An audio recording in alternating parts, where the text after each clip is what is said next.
Irmãos, nós estamos falando de um coração para missões, nós estamos falando que missões é uma obra de fé, missões é um trabalho de fé.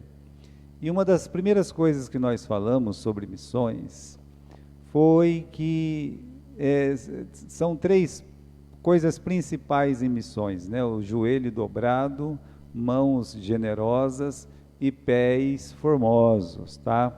Essas três coisas que nós vimos. E na semana passada, a gente estava estudando sobre os campos brancos. O que é isso, né? Um homem de fé, ele vê os campos brancos. Isso foi um sonho que o nosso Senhor Jesus plantou no coração dos apóstolos. Quando ele disse assim: erga os seus olhos, veja os campos. Às vezes nós vemos os campos, mas só com dificuldade. Vou ter que arrumar esse terreno, é muito grande, vai vir praga, e se não chover, a gente só vê com dificuldade o campo. Mas olha o que Jesus disse.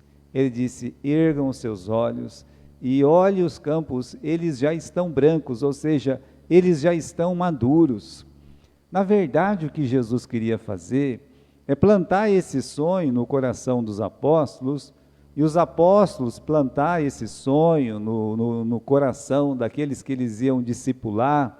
E hoje, meus irmãos, esse sonho é ao nosso alcance, o sonho de ver as coisas acontecerem antes delas acontecerem. É uma pessoa, é um pastor chegar numa cidade e ele já vê aquelas pessoas dentro da igreja, já vê as pessoas cantando, vê batismos sendo realizados. Isso aí é o campo branco, é antecipar tudo. Se a pessoa tem que correr atrás desse sonho. Então você chega num lugar, você só vai trabalhar mesmo, você só vai lutar, porque você tem esse sonho dentro do seu coração. Veja as primeiras pessoas que chegaram, nós até citamos o exemplo aqui dos letos, quando eles chegaram aqui. O lugar aqui era bravo, era horrível, né? Só que eles tinham um sonho de ver a plantação, assim, meus irmãos, de vento em popa. Então eles arrancaram as árvores, araram a terra, prepararam tudo, foram, plantaram, colheram, mas é porque tinha aquele sonho já no coração. Jesus está falando sobre isso. A igreja tem que ter isso aí. Se uma igreja não tem esse sonho, quem não sonha está morto, a pessoa que não sonha está morta. Então Jesus, ele fala sobre isso, né? Então é uma visão que dá força, que dá coragem para a gente trabalhar. E qual que é o assunto de hoje, né?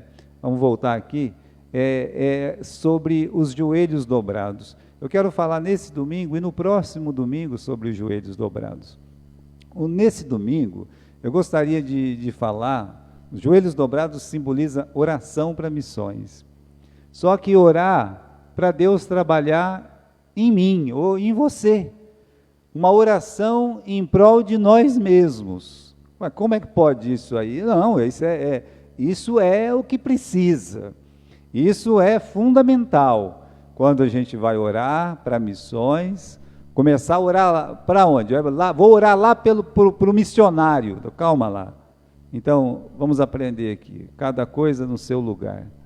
Quando se fala de missões, comece a orar pedindo ajuda para você. Deus precisa trabalhar em você, em mim. Nós precisamos orar para Deus trabalhar no nosso coração, nos nossos olhos, na nossa vontade, porque se não for assim, sabe o que vai acontecer? Jamais teremos um coração para missões, porque um coração para missões só Deus pode dar. Eu convido você aqui nesse versículo que nós lemos, no capítulo 51 e versículo 10, para que você possa ler aqui comigo no versículo 10, essa primeira parte do versículo 10. Ó meu Deus, cria em mim um coração puro, cria em mim um coração puro. Entre as coisas que nós temos que orar para Deus, para trabalhar na nossa vida, a primeira coisa que deveríamos pedir para Deus é um coração missionário. Você já pensou em pedir para Deus um coração missionário? Se perguntasse, você tem um coração missionário? Bom, a gente vai ver já já alguma coisa sobre o coração missionário, mas você não vai ter um coração missionário, ao menos que você peça a Deus. Olha o que o Davi está pedindo aqui. O momento do Davi era o pior, isso é verdade. O Salmo 51 reflete um dos piores momentos do rei Davi. E ele era o homem que a palavra de Deus, quando ele era jovem, a Bíblia diz que ele era o homem segundo o coração de Deus, e continuou sendo, não deixou de ser. Só que nesse momento, nessa altura da vida dele, ele faz um pedido assim, que é isso aqui? Ele está pedindo um coração puro, ele está pedindo um coração limpo. Então é um exemplo de que nós, como crentes, devemos pedir para Deus, para Ele fazer uma intervenção no nosso coração. E nesse caso, meus irmãos, um crente ele deveria aprender a orar e dizer: Senhor, me dá um coração missionário. Uma coisa é ser cristão, outra coisa é ter um coração missionário. Vocês lembram que Pedro, a primeira missão dele mesmo assim, fora de Jerusalém, foi quando ele foi chamado, vocês devem lembrar isso, ele foi chamado para ir na casa de quem? Para ir na casa do Cornélio. Estão lembrados dessa passagem? Então ele vai lá na casa do Cornélio, prega o evangelho, mesmo contra a vontade dele, porque ele achava que ele não estava preparado para isso. O correto é que ele foi, falou de Jesus, muitas pessoas se converteram na casa de Cornélio, inclusive o Cornélio, e ele ficou feliz. As pessoas que vieram de Jerusalém com ele também ficaram felizes. Agora, ele volta para a igreja. Quando ele voltou para Jerusalém, a primeira pergunta que fizeram para ele foi o quê? Ué, que negócio é esse de você ir lá na casa de um incircunciso e comer com eles, falar com eles? Ou seja, que negócio é esse de fazer uma missão? Então, irmãos, nós percebemos na própria Bíblia, nas próprias Escrituras Sagradas, que não são todos os crentes que têm um coração missionário. A igreja de Jerusalém, ela não tinha um coração missionário além das próprias fronteiras. Para eles, missões é só entre os judeus. Só judeu podia ser salvo, só os circuncidados podiam ser salvos. Paulo também. Paulo ele faz a primeira viagem, a segunda viagem, a terceira viagem. Sempre houve resistência. Chama nossa atenção quando ele volta da terceira viagem. Veja, muitos anos havia se passado desde que ele deixou a igreja de Antioquia pela primeira vez para fazer a primeira viagem missionária. Aí ele faz o quê? Ele vai direto para Jerusalém, levar ofertas para os irmãos que estão lá padecendo necessidade em Jerusalém. Quando ele chega em Jerusalém, ele é recebido pelo pastor da igreja de Jerusalém, que era o Tiago. E o Tiago fala assim: ei Paulo, o pessoal está falando aí que você está ensinando aí os judeus a não guardar a lei e coisa e tal. Ou seja, as pessoas aqui é contra as suas missões, eles não são a favor das suas missões. Isso já no final da terceira viagem missionária. Se dependesse daqueles judeus, se dependesse dos irmãos da igreja de Jerusalém, não haveria nem a primeira, nem a segunda e nem a terceira viagem missionária. Sabe por quê? Porque o coração daquela igreja não era um coração missionário. Então a primeira coisa que nós temos que pedir: ó Deus, cria em mim um coração puro. Pede para Deus criar um coração puro, um coração limpo. O Davi, meus irmãos, ele já tinha um coração para Deus. Ele não está falando aqui que esse coração não tinha Deus, não. Ele está falando que esse coração que já teme a Deus, esse coração que já pulsava por Deus, ele queria que esse coração fosse puro, fosse limpo. E lembre disso. Você pode pedir um coração missionário para Deus. Você pode dizer para Deus: Senhor, me dá um coração missionário. Peça isso para Deus. Cria em mim um coração missionário. Você sabe que esse versículo 10 aqui, essa palavra criar, a primeira vez que essa palavra aparece na Bíblia, aparece justamente no livro de Gênesis, capítulo 1, versículo 1. O primeiro versículo da Bíblia. Como é que é o primeiro versículo da Bíblia, né? No princípio, criou Deus os céus e a terra. É a mesma palavra, criar, essa criação que cria do nada. Ela aparece novamente no versículo 27, quando é dito da criação do homem, da criação da mulher. Ela vai aparecer novamente no capítulo 2, falando novamente daquela criação de Deus, que Deus criou todas as coisas, ou seja, essa palavra criar aqui no Salmo 51, versículo 10, é uma palavra que só pode ser usada para Deus, a criação que vem de Deus, esse Deus que, segundo Paulo, se referindo lá no capítulo 4 do livro de Romanos, chama à existência as coisas que não são como se já fossem. Então você tem que dizer para Deus: meu Deus, cria em mim um coração missionário. Eu peço que o Senhor cria, do nada, eu não tenho, mas eu quero ter. E se eu tenho, Senhor, eu não sinto que tenho, então que o Senhor faça eu sentir, que o Senhor faça o meu coração pulsar por missões. Cria em mim um coração missionário. Agora, o que é um coração missionário? Primeiro, é um coração que tem que pertencer para Jesus. É um coração que deve estar nas mãos de Cristo. Ninguém vai pedir um coração missionário se primeiro esse coração ele não pertencer para Cristo, porque coração missionário é um coração que fala de Jesus. Então, primeiro tem que pertencer para Jesus. Mas aí é um coração que sente a mesma coisa que sente Jesus. Lá no livro de Filipenses, no capítulo 2, Paulo fala justamente sobre isso. Que haja em vós o mesmo sentimento que houve em Cristo Jesus. Então, aquele sentimento de misericórdia, ao menos que você tenha um sentimento de misericórdia, essa sensibilidade pelas almas, você não vai se preocupar com elas. Você realmente, uma pessoa insensível pelas almas, como ela vai poder amar essas almas? Como ir para o segundo fato aqui, amor pelas almas, se ela não sente? Então é preciso sentir misericórdia. Estava falando de manhã, estava falando na quinta-feira, que a palavra misericórdia tem a raiz dela na miséria, miserável, da onde vem a palavra misericórdia.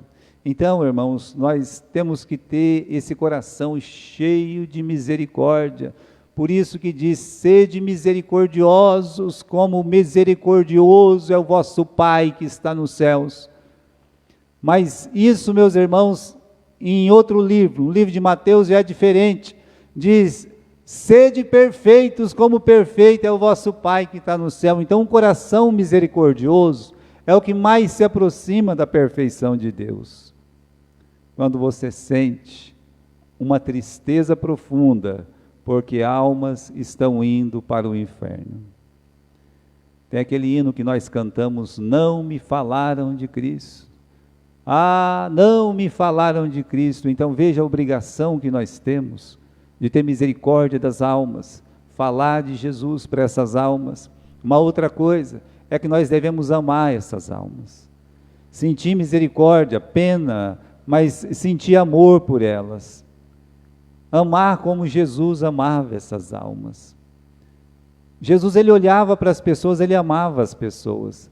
Às vezes nós olhamos para as pessoas e odiamos as pessoas. Não podemos fazer isso.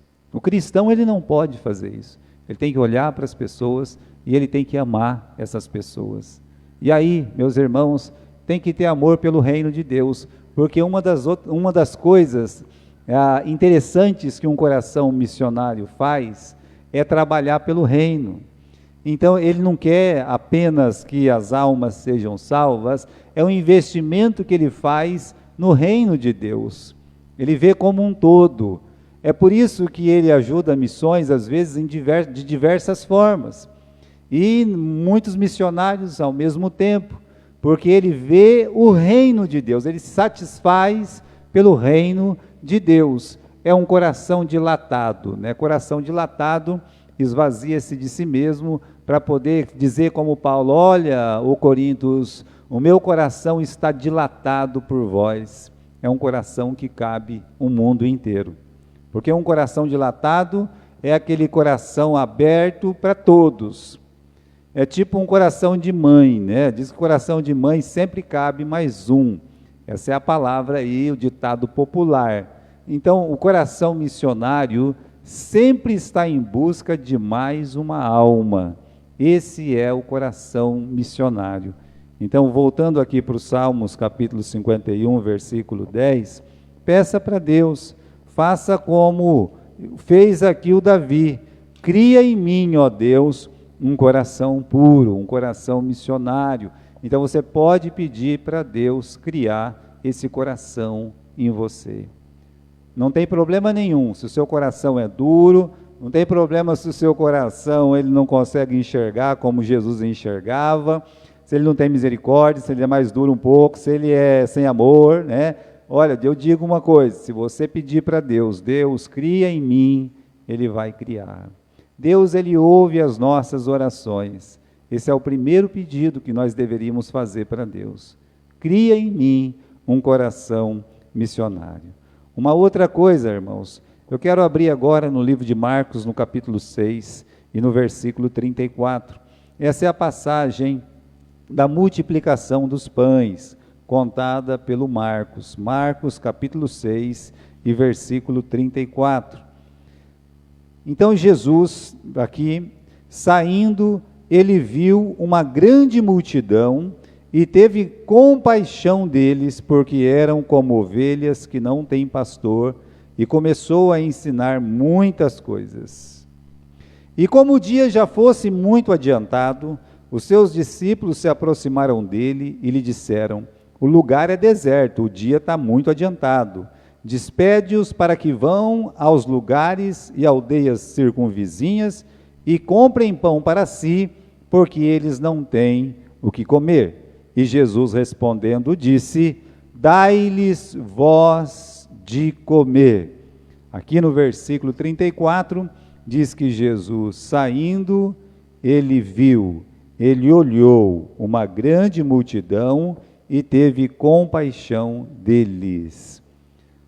O fato de você ter um olho, o fato de você conseguir enxergar, não significa exatamente que você vê como Deus vê, especialmente as almas.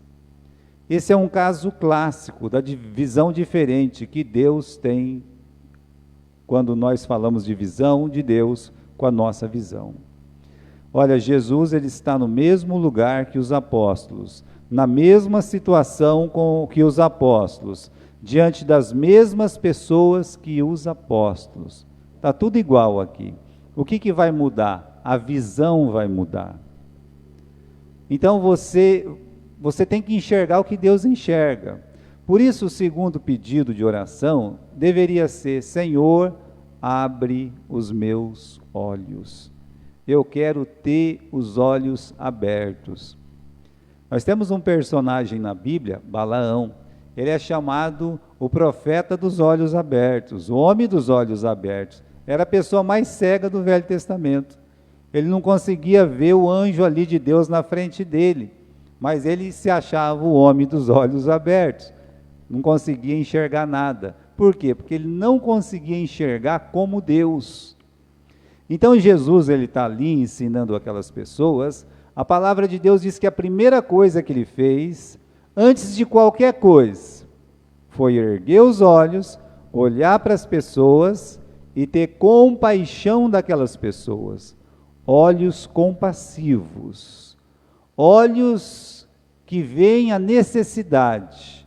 Então, esses olhos, é sobre esses olhos que a nossa oração deveria clamar: Senhor, me dá esses olhos, eu quero ter da tua visão, Senhor, dá-me da tua visão, Senhor. Esse é um corinho que eu cantei uma vez, fiz um curso lá em São Paulo, mas depois eu nunca vi mais, não consegui achar, né, Dá-me da tua visão, Senhor. Muito lindo esse corinho. A gente cantava todo dia e eu não conseguia aprender direito, né? Mas eu gostava muito. Finado pastor Bretones que cantava lá no Brooklyn, ele puxava esse hino, né, para todos os pastores. Então, irmãos, nós só costumamos ver o que queremos ver, como os apóstolos. Jesus olha e vê uma multidão clamando sem pastor. Ele vê uma multidão que clama porque está morrendo e indo para o inferno. São almas que clamam. Jesus consegue enxergar essas almas, mas os apóstolos não. Os apóstolos olham para aquelas almas e dizem assim: valei-me Deus da despesa que nós vamos ter. Senhor, manda essas pessoas embora, porque o dia já está se pondo e nós não temos como alimentar 4, 5, 10 mil pessoas. São muita gente para ser alimentada. Veja só, os apóstolos viam apenas bocas, enquanto Jesus, ele via almas. Como ele está colocado aqui no versículo 34, como ovelhas que não têm pastor. Jesus olhava para almas, enquanto que os apóstolos olhavam para aquelas bocas e olhava para o bolso deles, etc. Não conseguia enxergar. Nós só enxergamos aquilo que nós queremos. Você sabe que é assim. Mesmo numa situação lá na sua casa, você só vai enxergar aquilo que você quer enxergar. Lá no seu trabalho é a mesma coisa. Você só vai enxergar aquilo que você quer enxergar. Se alguém fazer alguma coisa de errado no serviço, ou você, então você só vai enxergar o que você quer. Não é o todo.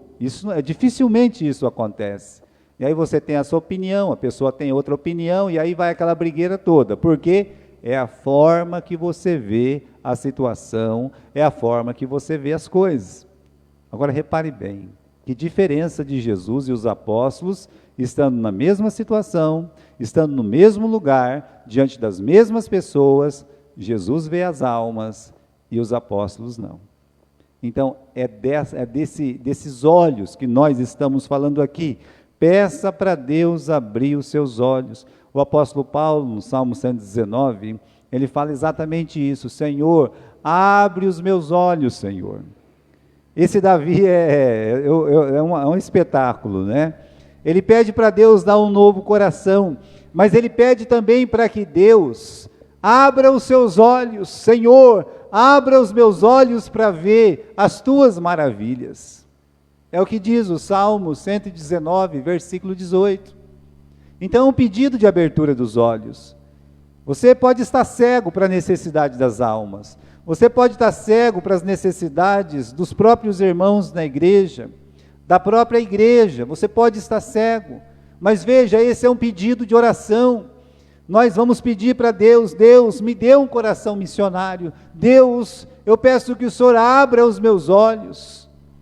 Olha, irmãos, o Eliseu, ele olhou para aquele empregado, viu que ele não conseguia enxergar miríades e miríades de anjos, e ele olhou e disse: Senhor, abra os olhos desse jovem para que ele veja. Então, Deus, se você pedir, Ele vai abrir os seus olhos. Você precisa ter essa visão de missões que Jesus tinha. Jesus, ele olhava o mundo todo, ele olhava as pessoas, ele olhava as almas. Então, peça para Deus, para ter um coração missionário. Peça para Deus, para que Ele abra os seus olhos. Uma outra coisa aqui, vamos abrir a Bíblia agora, no livro de Atos, no capítulo 16. Ore para Deus te dar uma prontidão de serviço. Na segunda viagem missionária, quando Paulo estava no começo da segunda viagem missionária, ele foi para uma cidadezinha lá, né, Filipos, e ele ficou alguns dias naquela cidade. E aí ele foi lá para a beira de um rio, começou a pregar, e uma senhora ficou prestando atenção, ela se chamava Lídia, é por isso que eu coloquei o nome da Maria Lídia de Lídia, né? Maria por causa da Mariazinha, né? E Lídia por causa aqui, dessa senhora aqui. E aí no versículo 15, diz aqui: e depois que ela foi batizada, ela e a sua casa nos rogou, dizendo: se haveis julgado que eu seja fiel ao Senhor, entrai em minha casa e ficai ali. E nos constrangeu a isso. Repare bem, você sabia que é um privilégio você ter prontidão de servir? Hoje eu estava pensando em como a gente é abençoado quando nós recebemos missionários, pessoas que vêm pregar na nossa casa. Seja para um almoço, seja para um passeio, seja para um pouso, como nós somos abençoados. Aí eu comecei a refletir, não é? Das primeiras vezes que por exemplo, uma vez a nossa igreja recebeu aqueles jovens de Uraí, vocês lembram disso? Talvez tenha alguns irmãos que ainda não lembram disso. Eles ficaram uma semana conosco, não foi isso? Eles ficaram, trabalharam, e foi uma bênção. Eles ficaram tudo aí em cima, aí, foi um sucesso total. Depois nós recebemos aquele pessoal de ônibus, estão lembrados aquele pessoal que virava piroleta e coisa e tal, né? Também foi diferente, mas foi muito gostoso, né? É um pessoal ali que nos animou. Foi bom também poder receber aquela corporação evangélica de ir para as escolas e pregar a palavra. Bom, mas eu estava pensando em mim mesmo, na minha família. Quando recebi o pastor Edilson, sempre vinha com o pastor Freitas e tal. Aí Deus levou o pastor Freitas no ano retrasado. Mas eu fico imaginando o quanto nós rimos, o quanto nós divertimos e o quanto nós aprendemos de missões com o pastor Freitas, porque ele era um missionário nato. Graças a Deus ele morreu, ele tinha uma missão lá na cidade não, num lugarzinho, no fim do mundo, chamado Manápolis. Ele era um missionário daquele lugar. Tem uma igreja lá hoje. Imagine. Então, ele foi chamado, mas ele foi chamado trabalhando. E a gente tem esse privilégio de receber essas pessoas, de rir com elas, participar com elas. Olha aqui a Lídia. Por que eu estou usando o exemplo da Lídia? Porque ela constrangeu, o versículo 15 diz que depois que ela foi batizada, ela e sua casa nos rogou, dizendo: se haveis que eu seja fiel ao Senhor, entrai na minha casa e ficai ali. E nos constrangeu a isso. Imagine a casa da Lídia, com 3 missionários. Paulo, já pensou? Ela recebeu o Paulo, o maior missionário que esse mundo já teve, o Paulo. Ela recebeu. E é a primeira vez que a gente vê que alguém recebe um missionário, e é justamente essa senhora, a casa dela, a Lídia. Olha, um privilégio, meus irmãos, bem em graus diferentes. Era a Marta, a Maria, o Lázaro recebendo Jesus, sempre que Jesus ia para Jerusalém, posando lá na cidade de Betânia, né? Então você traz essas coisas à memória. A gente era novo ainda, o pastor Edson, e nós começamos aquele trabalho lá em Júlio Mesquita, o trabalho com adultos em Júlio Mesquita. Eu e o pastor Edson, nós íamos na segunda-feira naquela cidade. Sabe o que a gente fazia naquela cidade? A gente ia cedo mesmo, cedo que eu falo para vocês é cedo. A gente batia em porta em porta. Nossa tarefa era essa, porta em porta. Ia, convidava e tal, convidava e tal. E ali aconteceu uma coisa muito interessante, porque não tinha muito membro, era pouca gente, né? Mas nós tínhamos uma senhora lá que chamava Amélia, ela já morreu. A irmã dela, a filha dela está lá ainda, né? Com a graça de Deus está lá. Mas eles nos recebiam na casa deles. E aí uma outra irmã chamada Belina, que hoje é membro da igreja de Garça, elas brigavam para receber a gente, né? Vai ser minha vez, e aquela coisa toda, né? E nós dois ficava bem, né? Comia bem, né? Esse pessoal do interior, eles fazem uma comida ali que eu vou falar para você, é boa demais, né? Então a gente fica pensando, que tempo maravilhoso. Sabe o que é isso aí? É essa frase aqui, olha, prontidão para servir. Você já pediu isso para Deus? Meu Deus, eu quero ter um coração missionário, eu quero que o Senhor abra os meus olhos, mas eu quero ter essa prontidão para servir também. Eu quero ter essa prontidão. Na parte da tarde aí não tinha mais, as 2, né, nós ia lá para a casa do Anilton tomar aquele café. Então foi um tempo maravilhoso que nós ficamos lá, E a igreja, com a graças a Deus, né, deu uma levantadinha lá. Agora, ore por essa prontidão, meus irmãos, até que chegue o ponto de você dizer como Josué: eu e a minha casa, nós vamos servir ao Senhor. Agora, nós não podemos falar, eu e a minha casa vamos servir ao Senhor, se não temos essa prontidão de serviço, essa apresentação: eis-me aqui, Senhor, né? Eis-me aqui. Outra coisa, né? Ore para Deus te dar ousadia no falar. Missões é anunciar. Não esqueça isso. Todas as vezes no livro de Atos que os missionários saem, então eles têm que anunciar o nome de Jesus.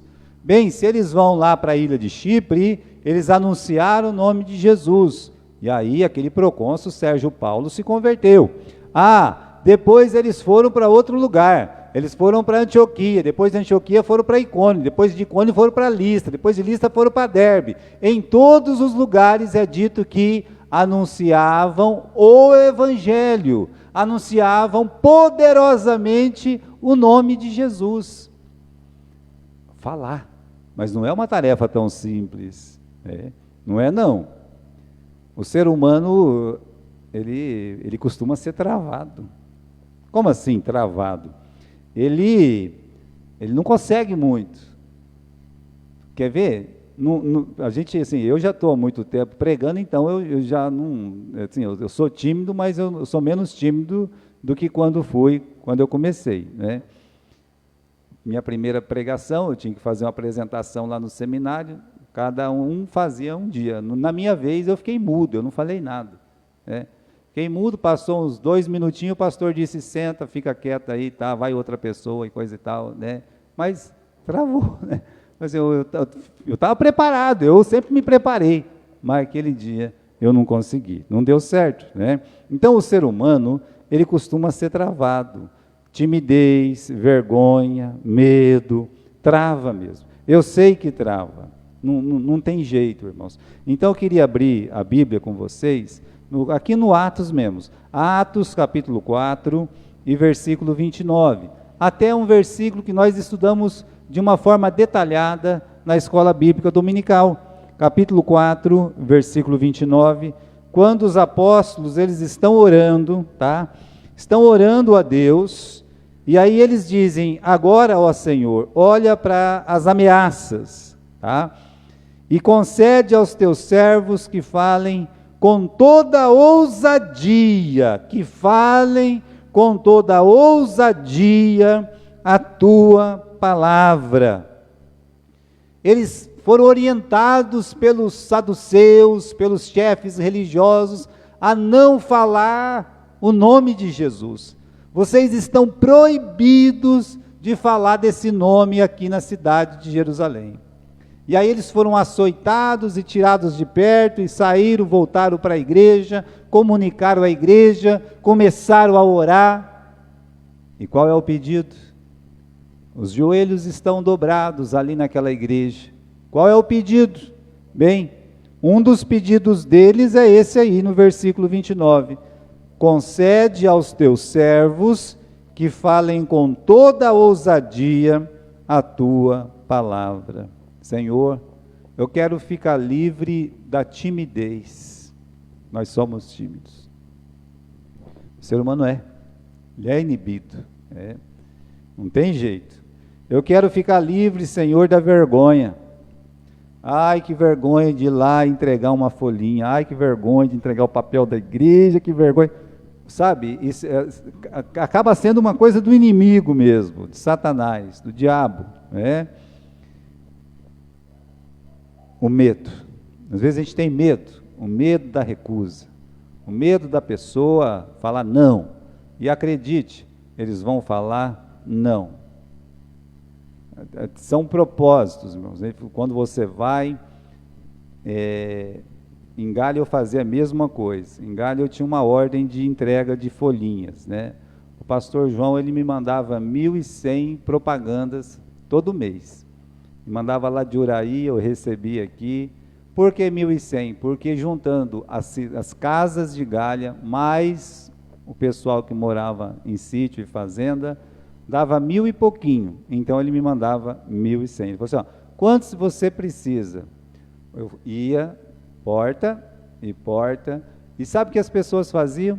Às vezes rasgava na minha frente, sabe? Pessoas de coração duro, coração rebelde. O que aquela folhinha estava dizendo? Que Jesus amava ela, que Jesus era o único e suficiente Salvador. E o mais triste é que às vezes, na grande maioria, não eram os católicos que rasgavam as folhinhas, eram crentes. Era isso que deixava a gente mais chateado. Mas pode ficar tranquilo, no próximo mês eu estava lá de novo para entregar outra folhinha para ela. Aqui vai ficar aqui mesmo, né? Pode rasgar, pode fazer o que quiser. Na minha mente, na minha cabeça, eu pensava assim, eu era mais teimoso que essas pessoas.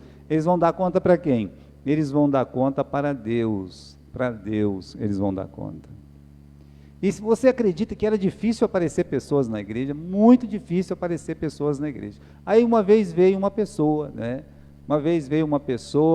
E eu disse, como é que o senhor veio para a igreja? Foi através da folhinha? Ele disse, foi, né? Eu falei, então eu estou muito feliz, pensei, deu resultado o negócio aqui, né? E ele disse assim, mas é o seguinte, não fui eu que peguei não, né? Na verdade, eu moro no sítio, a folhinha você deu para a minha família lá, e eu, né, vim aqui e tal. Eu falei, bom, valeu, é a folhinha, né? É a folhinha. Aí ele disse, tem outra coisa, eu também não sei ler não. Falei, mas como é que ele descobriu? Alguém leu para mim, né? Alguém leu para mim. Eu fiquei impressionado também com aquilo, mas era para animar, para dizer, olha, vale a pena você fazer a obra. Então, irmãos, peça para Deus te dar ousadia. Agora, os jovens podem ter muito isso, porque eles têm mais tempo, eles têm mais saúde, eles têm mais perna, né, disposição. Então, os jovens, eles devem fazer isso sempre, equipes para entregar folhinhas e tal. Faça isso, faça. Você vai ver o prazer, você vai ter muitas histórias para contar lá na frente. E aí, meus irmãos, peça para Deus também, né? Finalmente, ore para Deus te dar um espírito estável. Agora vamos voltar para onde nós começamos, tá bom? Vamos voltar lá para os Salmos, capítulo 50 e versículo 10. Salmos, capítulo 51 e versículo 10. A primeira parte, como nós lemos, diz assim: cria em mim, ó Deus, um coração puro, e renova em mim um espírito estável. Alguém tem essa tradução? Estável? Pode ser que alguém tenha aqui, né? Mas veja só como está colocado aqui, né? Um espírito reto, um espírito estável. O que é isso aqui? Por que tem que pedir isso aqui, né? Eu disse para vocês que era um momento muito, muito difícil da vida de Davi, esse Salmo 51. E ele pede estabilidade. Naquele momento ele precisava muito de estabilidade. Porque a vida, irmãos, a vida espiritual também é assim, a pessoa tem altos e tem baixos, tem altos e tem baixos. Então, quando a pessoa está no alto, ela quer fazer parte do coral, ela quer tocar, ela quer ajudar, se tiver um negócio lá na cozinha, ela quer ir, se tiver que andar dentro da perua, abrir a porta, vai andar, vai abrir. Por quê? Porque ela está no alto, está no auge espiritual dela. Mas aí quando está lá embaixo, lá no baixo subterrâneo, essa pessoa não quer mais cantar, essa pessoa não quer mais fazer rota, essa pessoa não quer mais tocar, não quer nem vir na igreja, mas não vem mais na igreja. Vocês estão entendendo a importância de pedir para Deus: Deus, eu peço a Ti, meu Senhor, eu sei que Tu me amas, me dá um espírito estável, para que quando eu estiver bem, eu esteja lá, para que quando eu estiver mal, eu também esteja lá.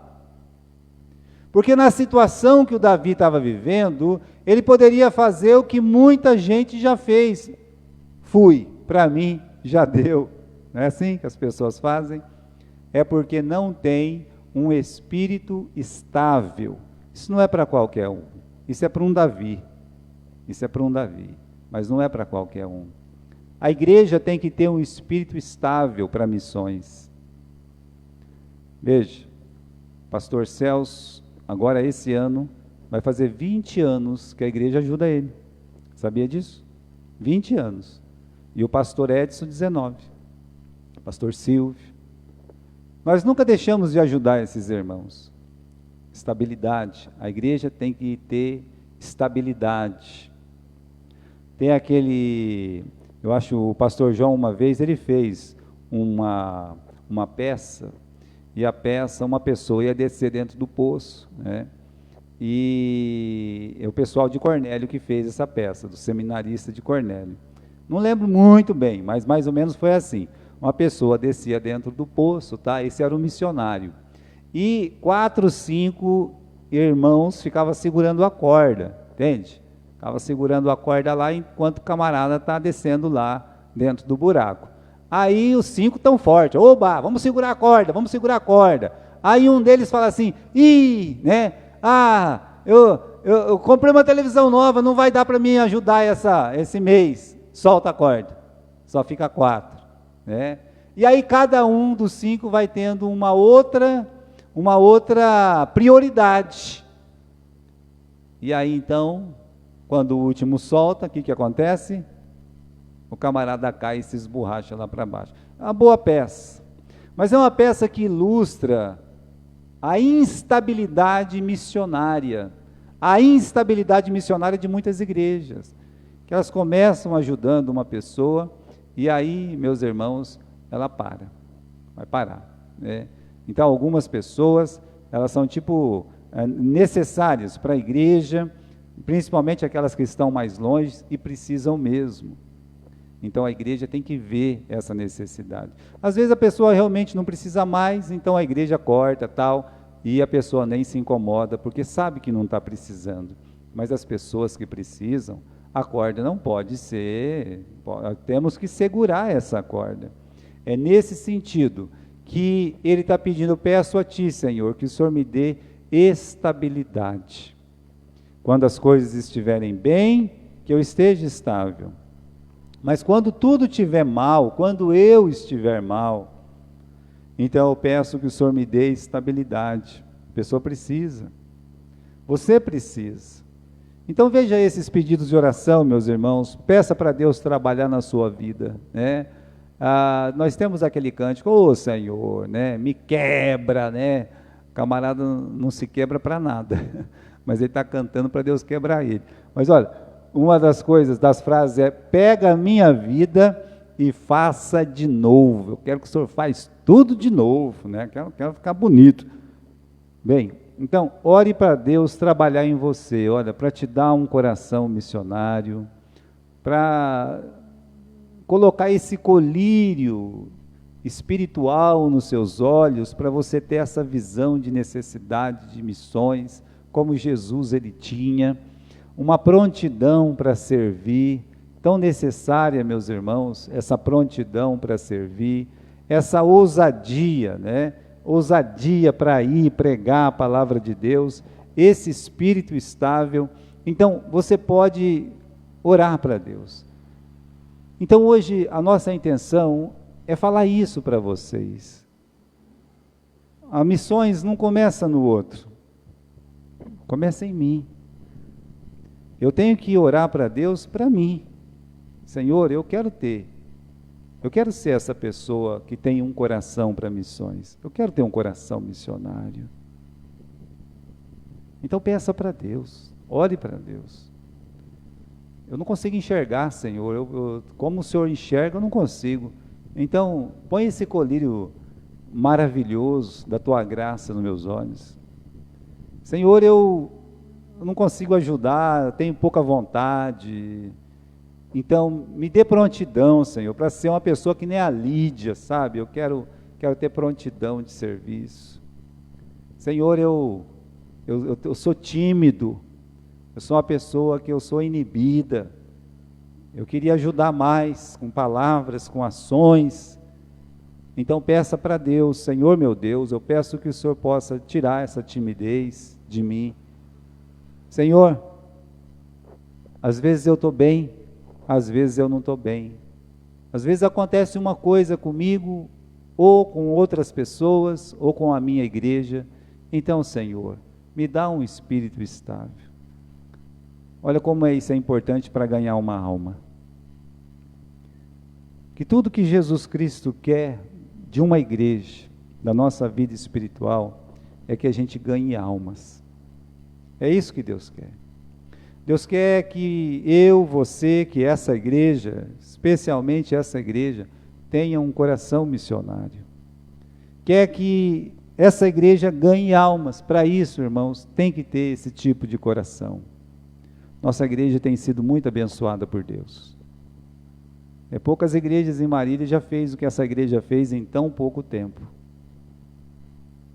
Olha, a primeira igreja batista de Marília, ela foi organizada em 1931.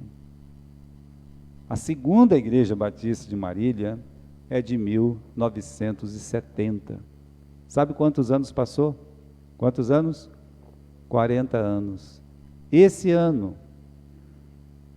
em setembro, vai fazer, esse ano não, ainda não. O ano que vem vai fazer 20 anos que essa igreja, ela está aqui em Marília. E Deus fez muita coisa por essa igreja. Por isso, você tem que fazer parte disso. Eu tenho que fazer parte disso. Disso o quê? Daquilo que Deus pode fazer por essa igreja. Como Deus ainda pode usar essa igreja.